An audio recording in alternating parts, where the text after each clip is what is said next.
안녕하세요. 반려동물 관리사 과정을 맡게 된 훈련사 유진원입니다. 자, 오늘은 반려견과 고양이의 기초 미용 관리와 반려용품의 특성과 그리고 사용 방법, 그리고 어디다 설치해야 되고 어떻게 이용을 해야 되는지를 알아보도록 하겠습니다. 자, 오늘의 목표는 이제 반려동물의 관리를 알아두고, 또한 이제 반려동물의 용품의 사용 방법이라든지 아니면은 위치에 대해서 조금 얘기를 해볼까 합니다.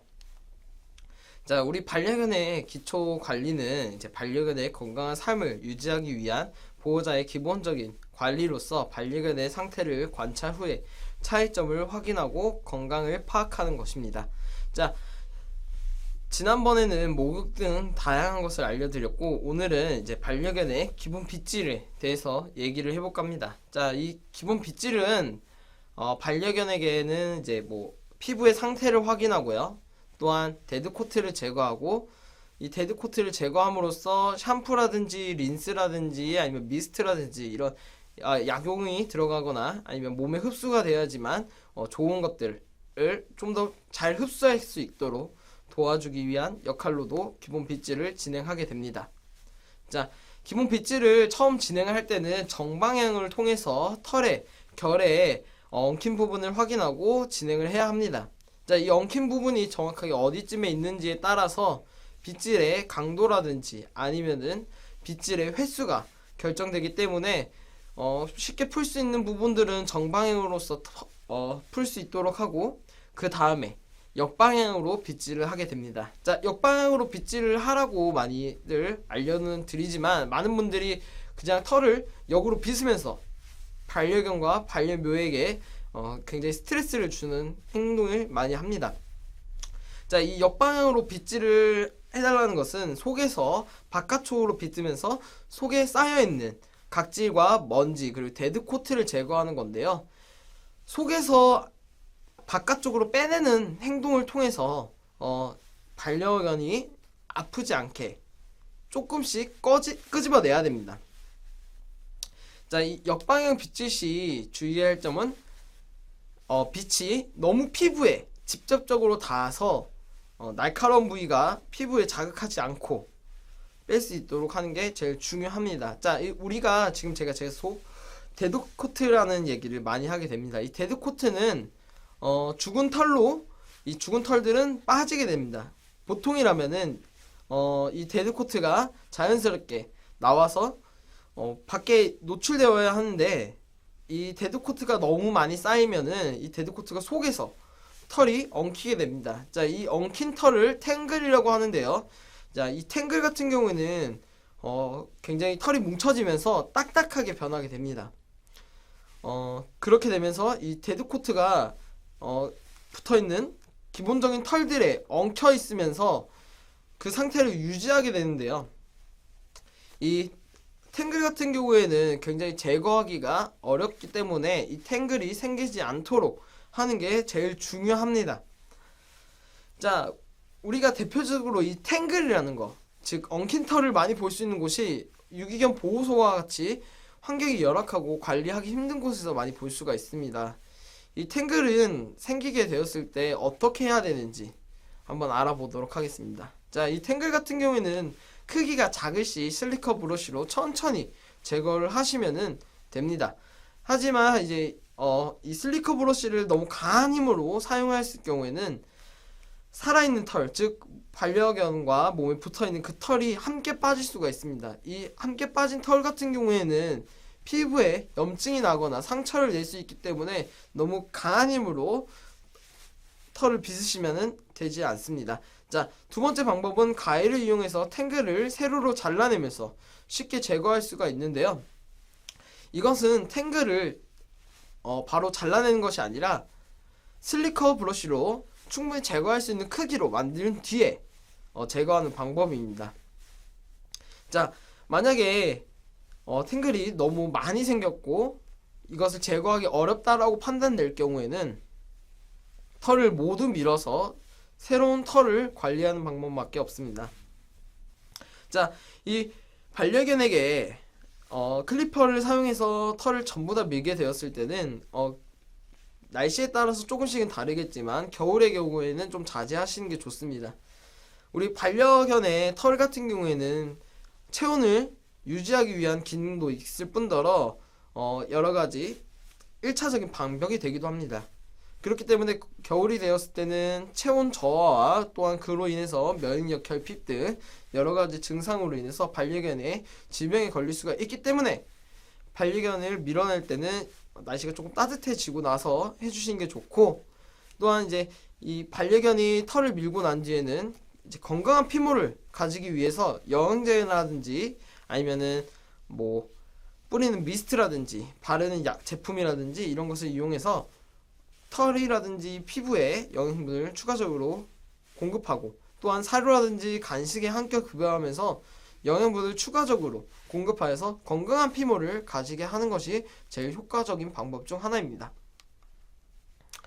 자, 그렇다면은 우리 고양이들 관리를 얼만큼 해야 될까요? 얼만큼 해야지 관찰에 대한 특징들이 나타날 수 있을까요? 자, 우리 반려묘 같은 경우에는 이제 미용을 하게 되는 경우가 많지가 않지만, 기본적으로 보호자님이 관찰해야 될 것은 눈의 크기라든지 피모 상태, 걸음걸이 등을 확인해야 합니다. 자, 우리 반려묘 같은 경우에는 굉장히 아픈 내색을 잘 하지 않습니다. 그렇기 때문에 꾸준한 관찰과 그리고 관리를 통해서 우리 반려묘가 어디가 문제가 있었는지, 아니면은 건강할 때와 건강하지 않을 때 그 차이점이 무엇인지를 확인하는 게 좋습니다. 자, 반려묘의 제일 예민한 부위 중 하나인 감각기관인 눈의 크기에서 반려묘의 건강을 유추를 할 수가 있습니다. 자, 반려묘의 눈은 다른 감각기관에 비해서 굉장히 예민한 반응을 보이는데요. 이 반려묘의 상태에 따라서 눈의 크기가 달라지기도 하며, 눈의 크기에 변화하는 반려묘의 건강 상태의 악화를 의심해 보아야 합니다. 자, 예를 들어서 결막염과 각막염 같이 눈에 상처라든지 세균성 질환이라든지 이런 게 있을 때 반려묘가 눈을 작게 뜨는 특징이 있고요.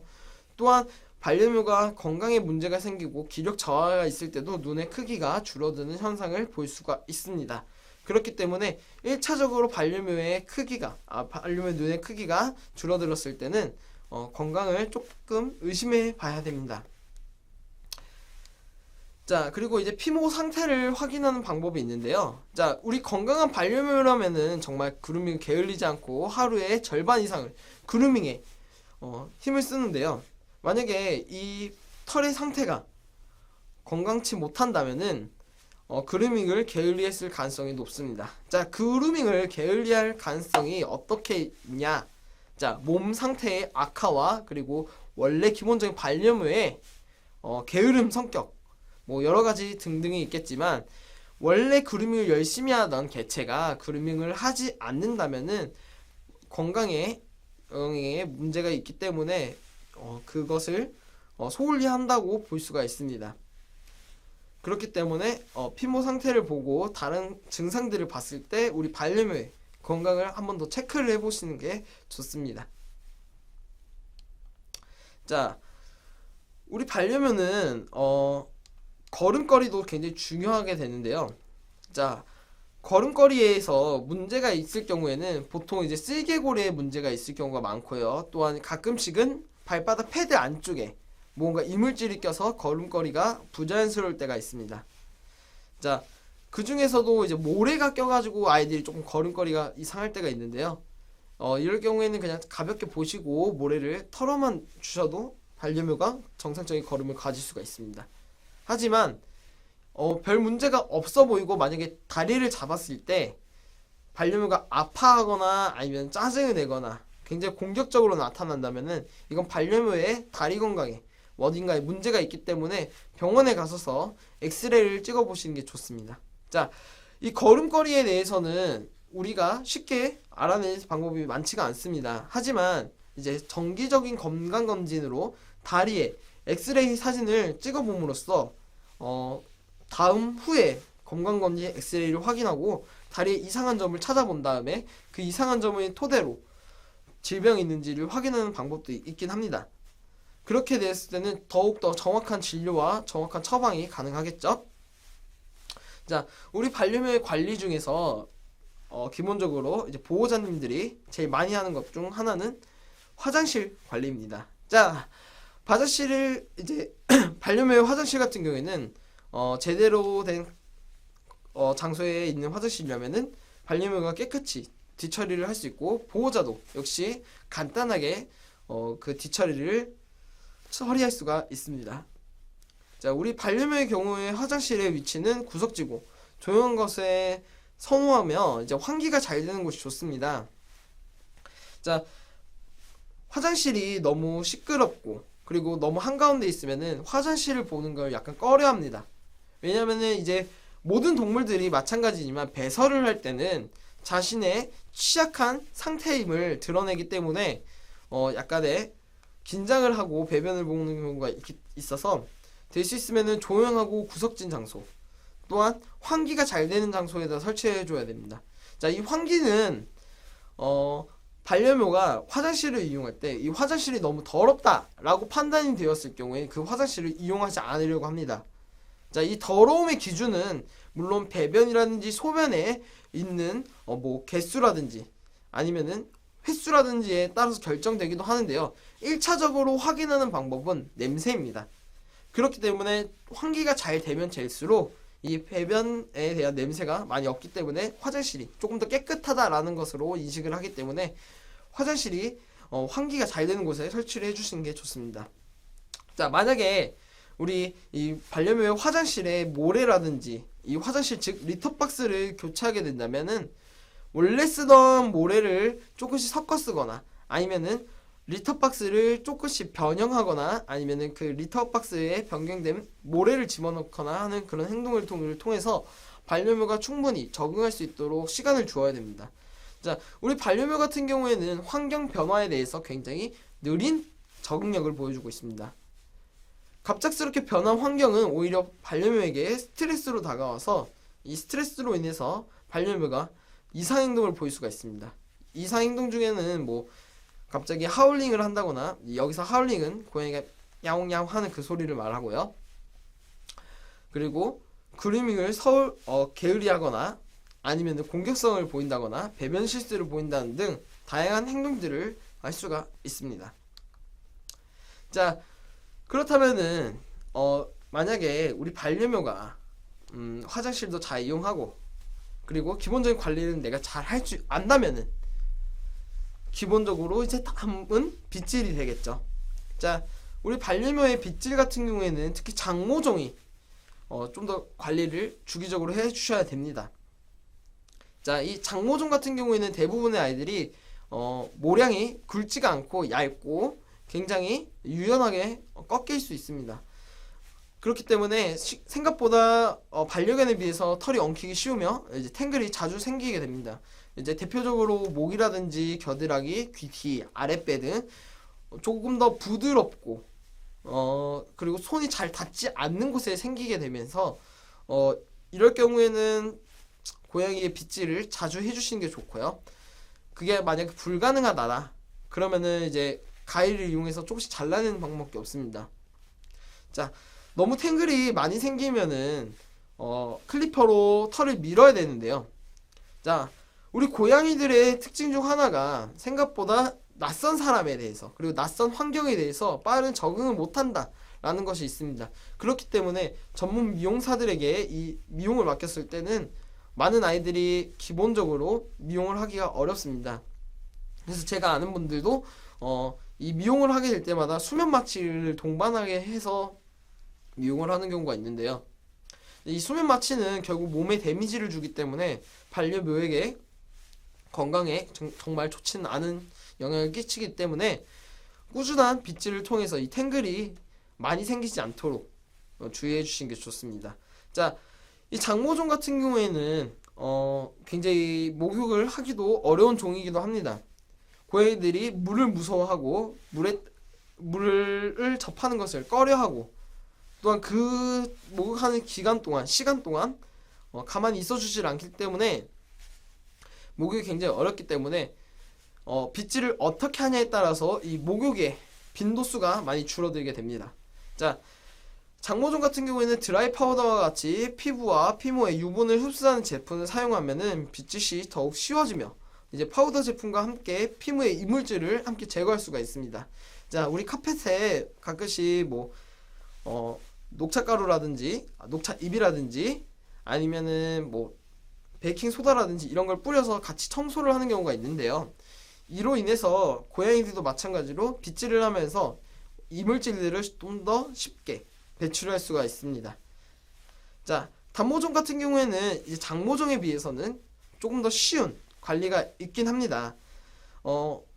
단모종 같은 경우에는 고무 브러쉬를 이용해서 겉털을 쉽게 관리가 가능하고요.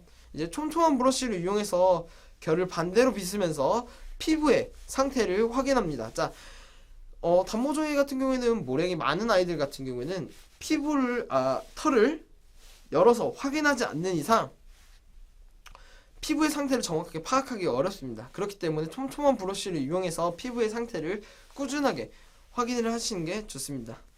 자, 그리고 이제 단모종 아이들 같은 경우에도 미스트를 이용해서 빗질을 하면은 이제 미스트가 증발하면서 속에 있는 데드코트가 빠져나오게 됩니다. 그렇게 함으로써 단모종 아이에게는 피부의 수분 보충과 그리고 털을 좀 더 윤기 있게 관리할 수 있는 방법이 있고요. 자, 사진을 보시면요, 굉장히 고양이의 미용 관리에 꼭 필요한 제품들이 있습니다. 발톱깎이라든지 진드기 제거기 같은 경우에는 많은 분들이 구매를 안 하시는 경우도 있는데요. 자, 이 진드기 제거기 같은 경우에는 가정에서는 쉽게 진드기를 가지고 오지 않기 때문에 잘 사용은 하지 않지만 발톱깎이 같은 경우에는 자주 사용하시는 게 좋습니다.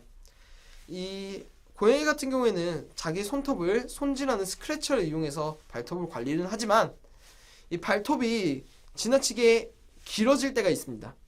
이 지나치게 길어진 발톱은 아이들이 어딘가에 올라갈 때나 아니면 스크래처를 이용할 때 부러진 상황에서 환경에 적응이 되지 않는 아이들 같은 경우에는 모세혈관을 통해서 세균이라든지 바이러스에 감염될 수 있기 때문에 미리 발톱을 짧게 유지해 주시는 게 좋고요. 자, 탱글이라든지 엉킨 털을 제거할 때는 실리커 브러쉬를 이용하여서 털의 윤기를 그리고 데드코트를 제거해 주시면 됩니다. 자, 빗살이 촘촘한 빗은 보통 일자빗이라고도 하는데요. 이 일자빗 같은 경우에는 털의 정방향으로 빗으면서 아이에게 엉킨 털이 있는지 없는지 여부를 파악하고 마무리를 하실 때 사용하시는 게 좋습니다. 자, 그리고 이제 부드러운 브러쉬, 즉 이게 약간 돈모 브러쉬를 많이 사용을 하시는데요. 이제 멧돼지 털이 박혀 있는 브러쉬입니다.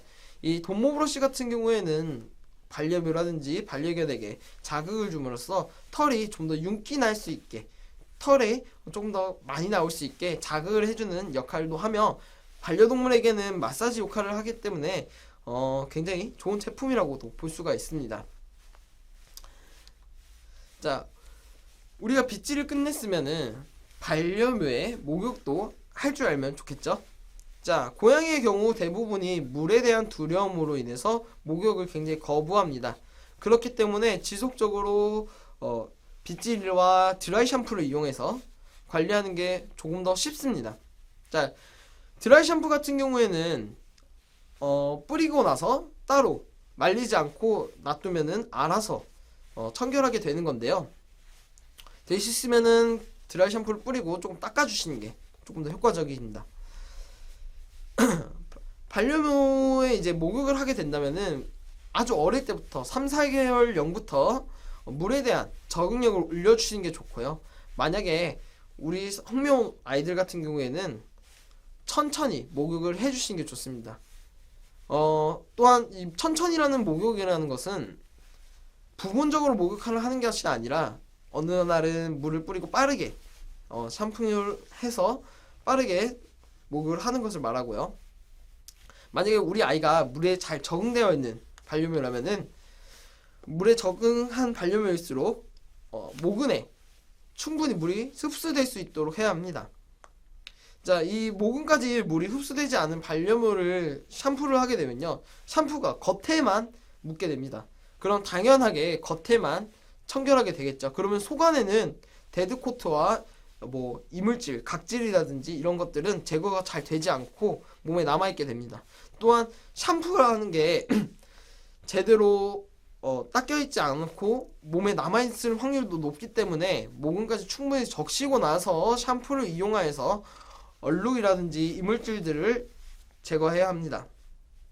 자, 샴푸를 하고 나서는 린스와 컨디셔너를 이용하여서 정전기 방지와 이제 털에 모발에 건강을 주고 또한 피부에는 수분 보충을 하시는 게 좋습니다.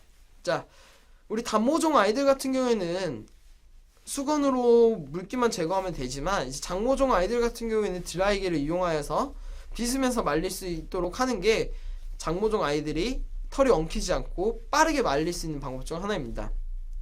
만약에 장모종이라든지 조금 중단모에 속해 있는 아이들을 수건으로 털을 비비면서 말릴 경우에는 털이 수건에 비벼지면서 엉킬 수 있습니다. 그렇기 때문에 주의하면서 수건을 사용하고 만약에 수건을 사용할 때는 한 방향으로 빗질을 해주시는 게 좋습니다. 자, 고양이들의 용품들은 굉장히 다양하게 있습니다. 뭐 예를 들어서 캣타워라든지 아니면 고양이들 장난감들이 있는데요. 이 캣타워 같은 경우에는 고양이들의 안식처 역할도 하고 또한 스크래처 역할도 하며 하나의 놀이 장난감이 되기도 합니다. 이 고양이들은 높은 곳에 올라가려는 습성도 있고 또한 높은 곳에서 햇볕을 받는 것을 굉장히 선호하기 때문에 이런 캣타워가 집에 꼭 있으면 좋습니다. 고양이들의 안식처 역할을 하면서 심리적으로 불안할 때 이용을 하기도 하고요. 이 스크래처라는 것은 설치를 안 하게 되었을 때는 장롱, 소파, 그리고 카페트 같은 발톱을 갈 수 있는 제품에 굉장히 많은 자극을 주기 때문에 이 스크래처가 있으면 굉장히 좋습니다.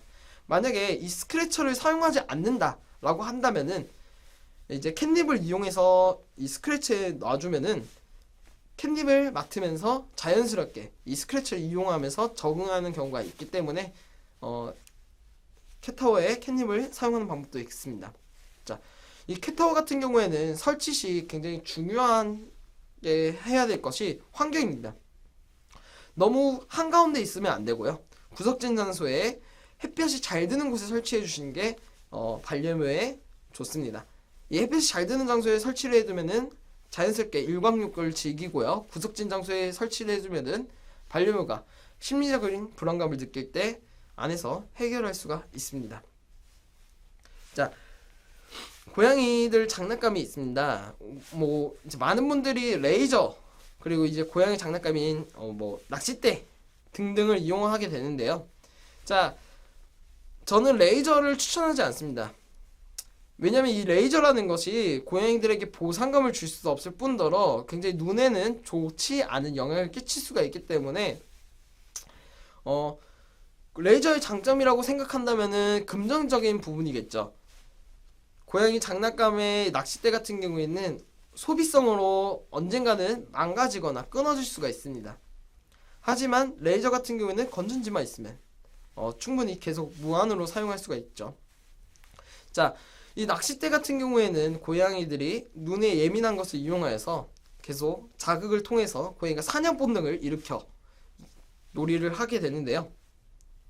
자, 이 놀이를 통해서 고양이들이 스트레스를 완화하고 또한 본능을 해소하면서 굉장히 스트레스를 완화하는 기본적인 놀이 중 하나입니다. 자, 보통 이 놀이를 끝나고 나서 장난감을 회수하시는 분들이 많아요.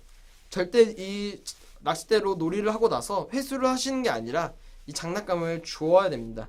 그래야지만 이 사냥에 대한 본능이 완성이 되고 보상이 되기 때문에 다음에 이 놀이를 진행할 시에도 똑같이 이 흥미로운 모습을 볼 수가 있습니다. 만약에 이 낚싯대 장난감을 제대로 보상을 주지 않는다면은 낚싯대의 장난감에 대한 흥미가 떨어지게 됩니다. 왜냐하면은 어차피 내가 사냥을 해도 사냥을 절대 못하는 그런 거기 때문에 어느 순간 무시하게 되기 때문에 반드시 이 낚싯대 장난감을 이용해서 놀아주고 끝맺음을 할 때는 이 장난감을 던져주거나 아니면은 물었을 때 놔줌으로써 고양이가 충분한 보상감을 얻을 수 있게 해야 합니다. 어, 오늘 반려묘라든지 반려견에 대해서 기본적인 관리하는 방법들 그리고 용품에 대해서 조금 설명을 드렸습니다. 만약에 우리가 이런 용품에 대해서 잘 이해를 하지 못한다라면은 사용하실 때 분명 잘못된 방법으로 반려견이든 반려묘에게 굉장히 스트레스를 주고 건강에 악영향을 끼칠 수 있기 때문에 반드시 이런 역할을 알아두시고 제품을 사용하시는 게 좋을 것 같습니다. 오늘 강의 여기서 마치겠습니다. 감사합니다.